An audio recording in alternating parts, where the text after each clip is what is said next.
Olá, tudo bem? Bem-vindo ao canal Viver de Renda. Se inscreva no canal, deixe seu like, compartilhe com os amigos. Nos acompanhe no Instagram Viver de Renda Canal. Chegamos à conclusão dessa belíssima aula dada pelo Henrique Breda, numa recente entrevista, agora no início de 2024, falando sobre sua trajetória profissional, as suas dores, as suas dificuldades, os seus aprendizados, compartilhando lições acumuladas ao longo da sua jornada, nos mostrando e nos provocando com relação à dinâmica do mercado financeiro. Eu espero que você esteja aproveitando essa aula, uma aula maravilhosa do Henrique Breda. Então, são 4 vídeos, esse é o 4º vídeo que nós estamos publicando. Se você não viu os outros 3, por favor, entre aí no histórico aí do canal, dos vídeos, né, para assistir a todos eles, porque só quem tem a perder é você, se não assistir estes vídeos. Então, por favor, eu quero o seu bem, então assista essas aulas maravilhosas que nós estamos compartilhando do Henrique Breda. Bom, vamos... mas sei lá, não, aí eu tô errado, às vezes eu tô errado, o banco não é tudo isso que eu tô imaginando, não. Então por isso que tem que continuar olhando, conversando, visitando, mas acho que é uma posição que a gente gosta. A dica é contar com a gestão ativa. Isso aí é uma anedota, né, mas é fofoca, mas é interessante. Eu recebo muita coisa, né, no Instagram, muita feedback, conversa. Aí eu lembro que, na época, que a Magalu tava caindo pra caramba e tal, né, aí um cara me falou assim, pô, você não vai fazer nada, a Magalu não para de cair. Aí eu falei, cara, o que eu tenho a ver com isso? A gente já vendeu. Porra, você vendeu e não avisa? Eu falei, desculpa, eu tenho que te avisar, cara. Mas um cara que eu não conheço, nunca ouvi falar, o cara comprou, sei lá que nível, porque eu falei, cara, não dá, cara. Coisa é dar faca afiada pra criança brincar. Você falar de ações. Então a gente tem que tomar muito cuidado mesmo. Eu sei lá, o que o cara interpretou, o que ele ouviu. Quando? Em 17 ele foi ouvir 2 anos depois. E você tem que avisar, né? Porque você vendeu. É impressionante. Então a dica que eu dou são os nossos fundos, porque ali é onde eu tô colocando tudo que eu tenho, tudo que eu tô fazendo tá ali. Mas só para não fugir da pergunta, eu acho um nome bom, que ele ainda é mal visto, né? Então, chama atenção a combinação que tem no Banco do Brasil. Mas aí o cara sai comprando agora, né? Depois a ação cai, a gente já vendeu. Bom, aí a gente tem uma coisa importante para refletir, né? Ele comenta que ele tinha Magazine Luiza, e em algum momento ele vendeu e uma pessoa na internet foi procurar como você vendeu e não avisou nada, né? E eu vivi um pouco isso também com a questão da Oi, né? Muita gente, você vendeu? Sim, claro. Na verdade, né, nós deixamos muito claro, quando a gente estava vivendo a situação, logo no início do ano passado, de 23, que a gente tinha perdido a confiança na diretoria da empresa, né? E, inclusive, mobilizamos o Instituto Empresa para entrar na justiça contra a Oi, por entender que aquilo tudo tinha sido uma grande fraude, uma grande enganação, né? O PowerPoint dizia uma coisa, a realidade nos mostrou outra. Mas a gente acreditou no presidente da empresa. Outro dia eu vi um inscrito no canal dizer, eu não acredito no presidente das empresas. Eu só prefiro olhar os números, os balanços. Olha, os balanços podem estar adulterados se os gestores não forem pessoas decentes. Vide aí o que aconteceu com as Americanas. Então, o balanço também não diz nada. A empresa de auditoria, que deveria dar a transparência e a credibilidade dos números, também não diz nada, né? Isso a gente viu no caso das Americanas e vimos no caso da Oi, porque teve uma empresa independente contratada para dizer que a empresa tinha 3 anos de fluxo de caixa saudável e ela não resistiu ao início de 2023, né? Então, eu continuo achando que a gente tem que olhar a empresa, que a gente tem que estudar a empresa, não pode ficar ouvindo dicas, né? Seguindo pessoas que mandam a gente fazer alguma coisa. Não, você tem que chegar às suas conclusões. Você pode ouvir quem você quiser ouvir, mas a decisão final é sua, de mais ninguém, porque o dinheiro é seu, de mais ninguém, né? Eu não tenho tempo para me dedicar, não tenho capacidade para analisar, eu não tenho capacidade para compreender. Bom, aí, beleza, você tem uma limitação. Aí a Bolsa de Valores não é para você. você delega isso a alguma instituição para fazer isso, coloca o seu dinheiro num fundo de investimento, coloca o seu dinheiro num fundo de ações, né? Isso é o mais correto? Eu não acho correto para mim, mas pode ser correto para você, porque eu tenho um tempo que eu dedico a estudar, a aprender, a acompanhar as ações que eu decido investir. Você não tem esse tempo, não teve essa disponibilidade ao longo do tempo, né, para fazer isso que eu fiz. Eu tenho 17 anos de investimento em bolsa de valores, né? Sou um sobrevivente, já vi de tudo, né? Então, cada um tem a sua realidade. Então, se você não tem essa capacidade, fique de fora, invista via fundo de investimento, né? É o caminho natural. Agora, Clóvis, e você, qual é a empresa que você investe? Olha, de vez em quando até comento uma ou outra aqui no meu canal, mas isso é algo que eu reservo para os meus serviços mais direcionados e atualmente pagos. Então, se você quer conhecer a minha carteira de ações, eu compartilho ela na seleção de empresas, que é um estudo anual, é uma assinatura anual com estudos mensais, onde eu falo sobre os cenários macroeconômicos, estratégias, análise de gráfico, de fluxos, né, indicadores que eu costumo observar, as minhas ações que estão chamando minha atenção, isso tudo eu compartilho com vocês para que vocês possam entender o meu contexto e tomar as suas decisões, montar as suas estratégias, mas ajuda muito, não tenho a menor dúvida a respeito disso. Ou então venha fazer a nossa mentoria, que é outra forma de você ter uma interação mais próxima comigo. E aí a gente tem, ao longo de 12 meses, uma reunião toda semana, e você vai poder tirar todas as suas dúvidas, entender os movimentos, as dinâmicas, porque não se engane, investir não é fácil. Se alguém disser que é fácil, está lhe mentindo, certo? Investir não é fácil. Vamos seguir aqui acompanhando o Henrique Breda. Fazendo a vida. Não me ligou, então tem que tomar cuidado. Essa conversa aqui aproveita para a gente tentar quebrar algumas coisas, né? Porque quando a gente pensa na Alaska do ponto de vista de investidores, é uma casa de varejo? Não, mas da maior parte do passivo são investidores institucionais barra estrangeiros, principalmente. Quando a gente pensa em produto, na verdade não é o Black, é uma casa de long only, é um fundo de 90% é o passivo de ações. E talvez o terceiro ponto não é a casa de um trade específico, de uma história que vai corresponder à geração de alfa, mas são pequenas histórias de cases, talvez de empresas com nomes mais óbvios, talvez, não sei se é o termo correto, pode ser, mas que compõem o retorno da história do fundo. Tem uma outra característica assim, do mercado brasileiro, a gente tem que entender mais ou menos onde a gente está, né, para ver as falhas e as oportunidades que o mercado oferece. Então a gente já sabe que normalmente, pela formação filosófica da média dos gestores brasileiros, eles tendem a ter um estilo americano, o que acaba jogando uma parte importante do capital sobre administração no Brasil para empresas do tipo Estados Unidos mesmo, crescimento, tal. E o que deixa, mais ou menos, a maior parte do tempo, as empresas de commodities subrepresentadas, subalocadas, o que acaba gerando uma oportunidade de compra ali, elas tendem a estar mais barata com o tempo. E aí algo que a gente escuta às vezes assim, mas o que adianta você investir em algo que está barato, continua barato para sempre? Cara, faz a conta. Um negócio que está barato e fica barato para sempre, você consegue compoundar o dividendo com muita força, você ganha mais dinheiro do que algo que um múltiplo vai expandindo com o tempo. Mas enfim, essa é uma característica, uma certa atração pelo estilo americano.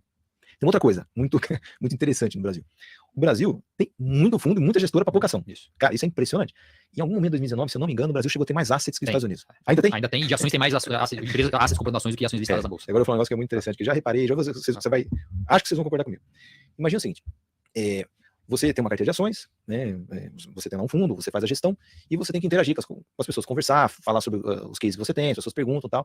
E mais ou menos embutido nas conversas, as pessoas querem saber quais são os nomes que você está investindo, né? Então o cara coloca lá 10 milhões com você, uma família lá, porque ele quer ter acesso às suas ideias. Ele coloca 10 milhões com você e replica 30 copiando suas ideias na casa dele. Aqui, né? Ele não sabe, que é assim. E aí você fala os seus cases, ele pergunta pra você, o que você tem aí no fundo? O cara já investe, eu tenho Petro, Vale, Gerdau, putz, não tem nada diferente não. Tipo, não é sexy você falar Petro, Vale e tal. Agora você fala assim, não, cara, tenho Marco Polo, tenho Randon, tenho Vale, pô, que cavalo demais mesmo, cara, pô, legal, hein? Então, o cara fica excitado com aquela história. Então, isso, nessa relação entre o gestor querer oferecer alguma coisinha que tenha appeal e a demanda ali do investidor, acaba gerando uma certa propensão, tudo isso é na média, uma certa propensão, ou uma certa atração entre os fundos e nomes um pouco mais para small caps, assim. Então, no mundo, estatisticamente, as small caps, na média, oferecem um retorno melhor do que as large caps. Porque no mundo, de forma geral, as small caps são menos cobertas, menos seguidas, menos demandadas, o que acaba deixando o preço um pouco mais para baixo do que o justo, e isso gera um retorno adicional no futuro. Um retorno anormalmente mais alto do que a média. No Brasil, é meio que o contrário. Porque as negligenciadas são meio que as óbvias, meio que é óbvio para todo mundo, mas ninguém tem.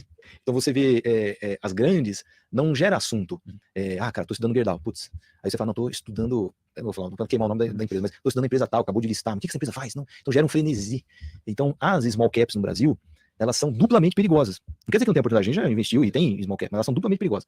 Primeiro, você até meio consegue entrar, mas para sair, tomar resgate, é um inferno. Eu já vi muita gestora ir pro saco por conta disso, de mexer com small cap sem ter o passivo adequado. Então, e liquidez, é um risco. Segundo, o que normalmente seria uma vantagem, que seriam empresas que normalmente são um pouco mais baratas, no Brasil é uma desvantagem. Existe uma certa disputa por esses nomes para poder oferecer alguma coisinha, né, que sai um pouquinho do lugar comum e para atrair o investidor. Então, não bastasse no Brasil a gente ter, na média, gestoras que seguem o estilo americano, elas têm um certo viés de small cap. Porque dá assunto para escrever uma carta de gestão, você falar de uma empresa diferente, ninguém conhece, é legal. Falar de Petro, porque não sabe o que é Petro. Então, assim, isso gera oportunidades. Não? Então, o estilo, a carteira estilo não americano e mais voltada para large cap, na média, tende a ser mais descontada, porque não tem tanta disputa assim por elas. Então são coisas, são nuances, mas que daria pra gente falar que tem mais coisas. Tem nuances que você vai percebendo ao longo do tempo e vendo e conversando com as pessoas, mas são duas muito interessantes. Você até falou que você tem um pedaço, obviamente, que é menor da carteira small caps, mas hoje já tem 18 bilhões de reais sob gestão. Como é que você enxerga essa dificuldade de liquidez no mercado, com o que a Alaska se propôs de composição de portfólio ao longo da história? Tem algum impeditivo? Mudou, não mudou? Como é que você enxerga o tamanho, teu tamanho atual? Olha, assim, tem parâmetros que você pode mexer para estimar o seu capacity total, né? Uma das coisas que a gente gosta é de zerar um pedaço relevante da carteira em pouco tempo, tipo em 5, 6 dias. Como você faz isso? Você acessa no máximo 20, 30% da liquidez diária no papel, vai executando e vê quanto de caixa você consegue levantar. Então a gente gosta de rodar cenários onde a gente levanta metade do patrimônio do fundo em poucos dias. Mantendo a carteira atual, a gente consegue aumentar substancialmente o NAV que a gente tem hoje. Não vou dar número exato aqui, mas é substancialmente. Então tem capacidade que sobra. Mas, se a gente fosse um fundo de small caps, já dá, entendeu? Então isso tem a ver um pouco com o estilo, tem um pouco com o tipo de carteira. Só que não só a carteira em si, mas como você trada de fato. Então, a gente é trend following, ou a gente tende a ser contrária? A gente tende a ser contrária. Então, a gente encontra a liquidez. Porque a gente compra quando o pessoal está enfiando e a gente vende quando não está tomando. Então, é mais ou menos o seguinte, é como se o mercado enfiasse a ação dentro da Alaska e arrancasse da gente. Então, teve um investimento relevante da Alaska, que, se eu não me engano, a gente entrou em 2016, a gente zerou em pouco tempo, adoramos a empresa redonda, espetacular, mas o mercado arrancou a empresa da gente, porque colocou o preço lá em cima, a gente foi vendendo tudo. Então, assim, o jeito com que a gente acessa o mercado tende a ser contrário aos movimentos, então a gente acha a liquidez. Agora, se a gente fosse, tá todo mundo comprando, tá subindo pra caramba, eu quero comprar também, puta, cara, é um inferno, não dá, eu vou meter pra cima o papel. Então, normalmente, quando a gente termina de comprar, o papel cai. A gente tá a gente nunca acerta o último ponto, o papel tá caindo, tá ficando barato, você comprou, terminou de comprar, o papel continua caindo. Não é porque eu comprei que vai parar de cair. E quando a gente vende, normalmente eu também assim, a gente tá vendendo, o negócio vai subindo, paciência, a gente ficou pequena, a gente partiu pra próxima. Então, se o nosso estilo não fosse contrário, e se a nossa carteira não tivesse um certo viés de large cap, o nosso capacity estaria bem mais apertado. Mas isso tudo tem que ir avaliando, porque o primeiro cara que vai querer, que vai ficar incomodado com a nossa mobilidade somos nós mesmos. Então, na média, as pessoas na Alaska, elas estão ganhando muito mais dinheiro com a performance. Esse é um ponto que eu queria destacar, né? Me permita a contribuição, essa coisa do andar contra a tendência, né? Essa coisa de vender quando todo mundo está querendo comprar e comprar quando todo mundo está querendo vender. O Breda, ele tem uma fala que eu adoro, que ele já falou isso anos após anos, ele vem falando isso, que você tem que ir para a Bolsa de Valores com a lógica de supermercado. Então, nunca se esqueça disso, viu? Nunca se esqueça disso. Você tem que ir para a Bolsa de Valores com a lógica de supermercado. O que quer dizer isso, pelo amor de Deus, Clóvis? Ora, se você vai no supermercado e aí você gosta de peixe, vai lá na seção e encontra o salmão. Uma peça de salmão, você acha por, sei lá, vou dar um chute aqui, R$45. Você sabe que o salmão, na média, é na casa aí de 70 e poucos reais. Você vai fazer o quê quando achar esse salmão de boa procedência? Pela metade do preço. Você normalmente compraria uma unidade, vai comprar 2 ou 3, aproveitando o preço descontado. Aí você passa ali comprou o peixe, passa ali na seção de vinhos, encontra ali um vinho para combinar, harmonizar ali com o peixe, e aí você vê que o seu vinho preferido custa R$ 150 a garrafa, mas naquele dia tem um desconto. Você levando 2 garrafas, paga 50% na segunda garrafa. Olha só, que maravilha, né? Você vai levar 1 garrafa ou 2? Ou quem sabe 4, né? É isso, gente. Lógica de supermercado. Ou seja, você quando vai ao supermercado, sempre que tem uma boa promoção de algo que você consome normalmente, que você gosta, e você sabe o preço e vê que o preço está descontado, você tende a comprar e fazer até estoque. Eu faço isso. Você deve fazer também. E você faz isso, eu faço isso, quando vamos ao supermercado. Por que não fazer o mesmo na Bolsa de Valores? Que também é um supermercado, que você compra ações. Então, se você encontra aquela ação que você gosta e está descontada, você compra. Compra mais. Não é isso? Então, esse é o raciocínio que pode lhe levar a multiplicar o seu capital. Não é um raciocínio simples, porque 99,9% das pessoas não o seguem. Mas você pode seguir a partir de agora. Entendeu? Você pode seguir a partir de agora. Agora, óbvio, escolher produtos bons, né? E você sabe que realmente tem um valor excepcional, né? É isso que é importante, saber fazer esta distinção. Vamos concluir aqui com o Breda. Dos fundos a performar do que ficar lá sentado em cima de patrimônio de terceiros. Isso aí, perto da performance, não conta. Você vai pagando as contas e tal. Então, a galera quer performance. Se isso começar a atrapalhar, a gente vai ter que fechar. Só que, assim, esse é um lado bom e um lado ruim, né? Os investidores brasileiros tiraram muito dinheiro da Alaska de agosto de 2020 até julho de 2023. E isso permitiu com que os estrangeiros entrassem. Então, a gente vendeu para o João e comprou para o Brian, né? Foi trocando uma cota por outra. Eu entendo que essa... Aqui, vamos fazer mais um parêntese. Quer dizer, você viu, o brasileiro vendeu, o estrangeiro comprou. O que é que o estrangeiro sabe que o brasileiro não sabe? Né? Você já se perguntou a respeito disso? Porque o brasileiro vendeu e saiu da bolsa. Foi para a renda fixa. O estrangeiro veio e comprou do brasileiro que vendeu, na baixa. No ano passado, em final de outubro, né, a gente pegou ali, de final de outubro para cá, uma alta que saiu a bolsa dos 112.800 para 134.000. O estrangeiro ganhou muita grana. Quem deixou de ganhar o dinheiro? O brasileiro, que vendeu na baixa. Aí uma pessoa me mandou mensagem no final de dezembro, dia 29 de dezembro, mais ou menos. Poxa, será que ainda dá para entrar para pegar essa alta? Eu digo, não, pelo amor de Deus, não entre não. Não sei se ele me ouviu, mas eu disse, não entre não, meu amigo. Fique fora, a gente já está perto do topo, né? E a pessoa que compra topo perde dinheiro, entendeu? Quem compra topo perde dinheiro. Vamos de novo aqui com o Breda. Essa interação ao longo do tempo vai melhorando o passivo, né?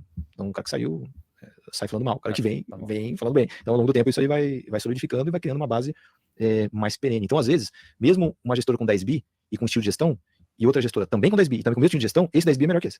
Esse aqui é volátil, esse aqui pode ser que saia, esse aqui dá medo no gestor, esse aqui não, esse cara tá comigo há muito tempo, todo mundo aqui ganhou, tá uma base solidificada, ele pode estender mais os horizontes dele, ele pode montar a posição com um pouco mais de liberdade, né? Então, o capacity, ele é estilo, ele é como você se movimenta e a qualidade do seu passivo, né? Tem um monte de coisa ali. E experimentação diária. Um negócio que a gente percebeu, o passivo de varejo, apesar de ele se movimentar um pouco ao sabor da Selic, a Selic sobe, ele sai dos FIIs, a Selic cai, ele começa a voltar. Se você tem uma bela numa distribuição, esse movimento ele com muita parcimônia nos fundos, ele não vai viabilizar, então ele vai entrar um pouquinho por dia, ele vai sair um pouquinho por dia. Existe um certo comportamento estatístico aí. E aí a Clara chegou a comentar, a gente não entrou no assunto, mas interessante que a mesma estratégia, quando ela ocorre num fundo previdenciário, Então, mesma carteira, mesma filosofia, mesmo horizonte. O fato de você estampar e colocar ali previdência melhora substancialmente o comportamento do investidor. Para muito melhor. Então, ele sai com muito menos frequência, ele fica ali, tende a ficar ali. Eu não sei se é uma decisão familiar, o que está embasando isso. Mas aconteceu alguma coisa diferente ali, o passivo é muito bom. O Luiz Alves, ele fala que no longo prazo, na Alaska, a maior piscina vai ser a previdenciária. Ele falou assim, não tem nada mais previdenciário do que ações, então vai ter que convergir para isso. É o natural. Então, eu entendo que realmente faz sentido, porque apesar de ser pouquinho por dia, né, net entrada, devagarzinho, né, não tem grandes saídas, isso aí realmente ao longo do tempo a tartaruga ganha na lebre, na fábula, né? Então, eu acho que o Luiz vai acertar de novo. O Vinícius comentou aqui MBA grátis. Concordo, Vinícius. Assim, é até difícil encerrar, a gente tá caminhando aqui para o final do episódio, mas realmente um episódio sensacional. Muito obrigada, Breda. E aí, no final do episódio, tem um momento que é cultural. Nesse momento cultural, a gente costuma pedir para o nosso convidado compartilhar hobbies, filmes, livros, que nesse momento está chamando a sua atenção, que você está se dedicando. É algo que você quer compartilhar aqui com os nossos ouvintes?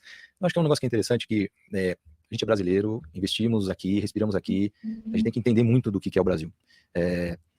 Né, o Brasil real é um Brasil diferente do que a gente aqui no mercado financeiro vê. Né? A gente é envolvido em muita pancadaria superficial, vamos dizer assim. Não? Então, o nosso mundo é o que o ministro da Fazenda falou, é a PEC, né, a reforma, e a gente está um pouco distante, vamos falar assim, do Brasil real, que é o Brasil aí do varejo gigante espalhado no Brasil, do agro, né, do interiorzão do Brasil, e como que, de fato, a gente chegou aqui. Né? O que é o Brasil real? Né? O Brasil não foi fundado ontem, né? Mesmo quando o Brasil começou... Aqui... Vamos de novo aqui, porque esse tema me agrada muito. O Brasil real, o mundo financeiro dos analistas, né?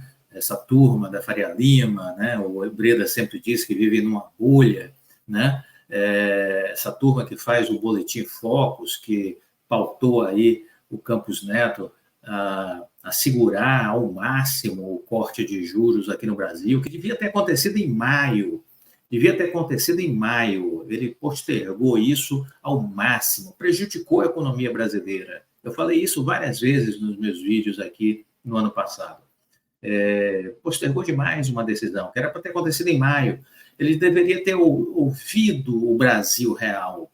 Né? E o que é esse Brasil real? Olha, esse ano, por exemplo, né? De novo eu vejo a onda dos pessimistas dizendo que agora, por exemplo, a gente está vindo de uma desaceleração do PIB e que isso vai ser notório agora quando a gente olhar o PIB do primeiro trimestre. Olha, desculpa, eu continuo discordando dessa turma. Eles disseram que a gente vai crescer 1,5% o PIB esse ano. O ano passado eles disseram que seria 0,8%. A gente vai consolidar aí próximo de 3%. Esse ano eles estão dizendo que vai ser 1,5%. Os americanos estão dizendo que vai ser 2,2, 2,3. Eu digo que vai ser 3 de novo, entendeu? Mas vamos pegar os primeiros meses. Você vai estar assistindo esse vídeo em março. Vamos falar do que eu estou vendo em janeiro. Eu estou gravando esse vídeo, essa série de vídeos, no dia 10 de janeiro. Olha, eu vi o Festival da Virada aqui em Salvador, foram 5 dias de festa, num local de shows aqui, cerca de 500 mil pessoas todos os dias, né? Então, shows de grandes artistas, e ali está se vendendo cerveja, os hotéis estão lotados, porque as pessoas vieram para passar o fim de ano aqui, o Réveillon. Então, veja quanta coisa você mobiliza em comércio e serviços, né? Por conta de uma agenda de shows. Aí você vira o ano, né? E aí a rede hoteleira vem a declaração de que está esperando, neste verão, uma alta de 22%. 22%. No Instagram, eu compartilhei um vídeo de uma moça que compartilhou no Instagram uma fila de gente na primeira semana de janeiro em Morro de São Paulo. Fila para ir embora, né? Fila chegando, fila saindo. Ou seja, lotado o Morro de São Paulo. Saiu uma matéria aqui na Bahia também, falando sobre Trancoso. Trancoso, a rede hoteleira, 98% de ocupação. Será que a economia está desacelerando mesmo nesses primeiros meses de 2024? Será? Hotéis, companhias aéreas, locadoras de veículos, shopping centers, bares, restaurantes. Olha, eu tenho dúvidas, viu? Se essa economia está desacelerando. eu não enxergo este mundo que os economistas utópicos, trancados em suas saletas, com carpete, ar-condicionado e café Nespresso, enxergam. Os modelos matemáticos deles, laboratoriais, são todos defasados, porque não tem componentes de realidade. Não tem componentes de realidade. Eles não veem as pessoas consumindo, as pessoas gastando, né? E aí a gente vem agora aí para o carnaval pela frente. Eu vou lhe dar alguns números que eu vi agora recentemente do carnaval. A expectativa de movimentar 1 milhão de turistas na cidade de Salvador, né? Gerando mais empregos do que a construção civil, que é o setor que mais emprega, ok? No mês de fevereiro. Que mais? Cerca aí de 2 bilhões de reais movimentando na economia, 2 bilhões de reais. Enfim, e por aí vai, né? E isso só acontece em Salvador? Não, isso está acontecendo em todo o Nordeste, isso está acontecendo no Rio de Janeiro, isso está acontecendo nas cidades de litoral do Sul, né? Não é um privilégio de Salvador, né? Então, eu vejo uma economia aquecida.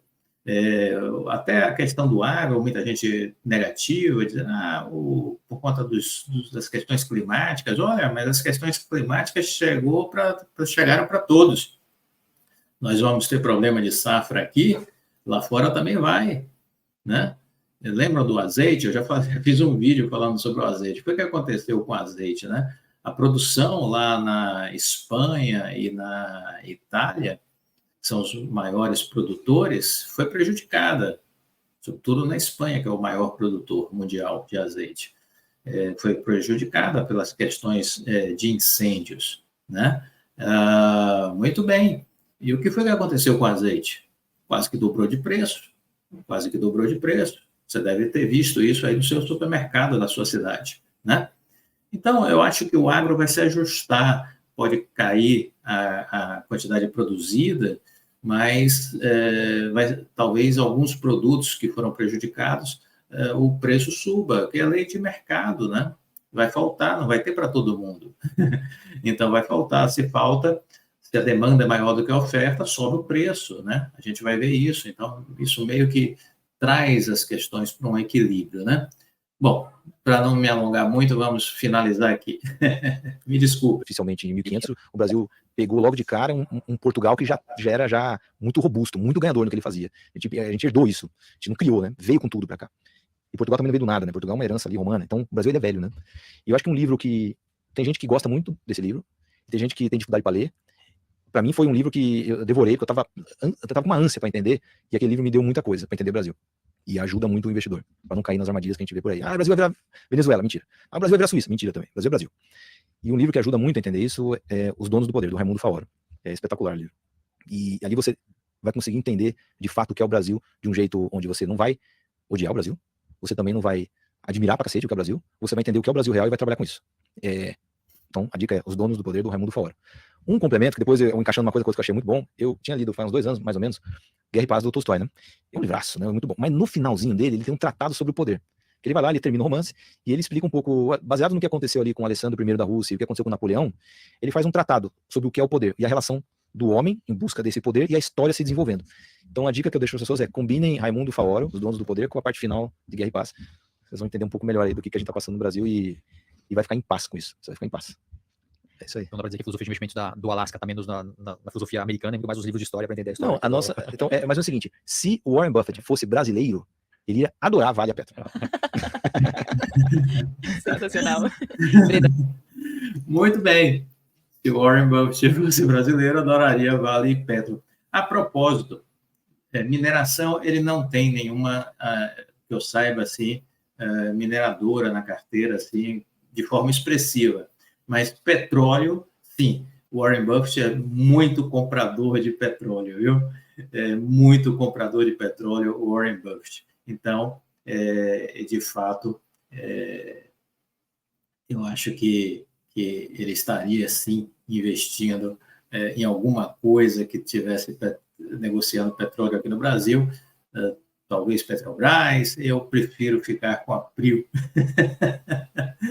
Muito bem, se você gostou do vídeo, deixa o like, compartilhe com os amigos, nos acompanhe no Instagram, seja assinante da Seleção de Empresas, vai mudar sua percepção sobre investimentos, os nossos estudos mensais, venha fazer parte do nosso programa de mentoria, isso também vai lhe dar resultados, tenho certeza disso. Fique com Deus, até a próxima, tchau.